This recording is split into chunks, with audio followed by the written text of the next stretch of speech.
আসসালামু আলাইকুম দর্শক। এসএসসি পরীক্ষার ফল 12ই মে। প্রতীক্ষার প্রহর শেষ হচ্ছে এসএসসি ও দাখিল পরীক্ষার্থীদের। তাদের পরীক্ষার ফল প্রকাশ করা হবে 12ই মে। শিক্ষা মন্ত্রণালয়ের তথ্য ও জনসংযোগ কর্মকর্তা মোহাম্মদ আবুল খায়ের শুক্রবার এক সংবাদ বিজ্ঞপ্তিতে এ তথ্য জানিয়েছেন। 11টি শিক্ষা বোর্ডের অধীনে এবার 20,24,192 পরীক্ষার্থী এসএসসি ও সমমান পরীক্ষায় অংশ নিয়েছে। তাদের মধ্য থেকে কতজন উচ্চ মাধ্যমিক স্তরে পড়ার সুযোগ পাবে সেটি নির্ধারণ হবে 12ই মে। বিজ্ঞপ্তিতে বলা হয়েছে, আগামী 12ই মে রোববার সকাল 10টায় গণভবনে এসএসসি ও সমমান পরীক্ষার ফলাফল এবং ফলাফলের পরিসংখ্যান প্রধানমন্ত্রীর কাছে হস্তান্তর করা হবে। এরপরই প্রধানমন্ত্রী আনুষ্ঠানিকভাবে ফল প্রকাশ করবেন।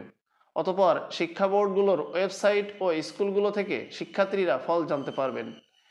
এর আগে শিক্ষা বোর্ডগুলোর পক্ষ থেকে 9 থেকে 11 তারিখের মধ্যে ফল প্রকাশের বিষয়ে শিক্ষা মন্ত্রণালয়ের কাছে প্রস্তাব দেওয়া হয়েছিল। ফল প্রকাশের কার্যক্রম আনুষ্ঠানিকভাবে উদ্বোধন করেন প্রধানমন্ত্রী। পরে শিক্ষামন্ত্রী সাংবাদিক সম্মেলন করে ফলাফলের বিস্তারিত তথ্য তুলে ধরেন। গত 15ই ফেব্রুয়ারি এসএসসি ও সমমানের লিখিত পরীক্ষা শুরু হয়ে 12ই মার্চ শেষ হয়। পরীক্ষা শেষ হওয়ার 60 দিনের মধ্যে ফল প্রকাশ করা হয়ে থাকে। সে অনুযায়ী 12ই মের মধ্যেই এসএসসির ফল প্রকাশ করার কথা।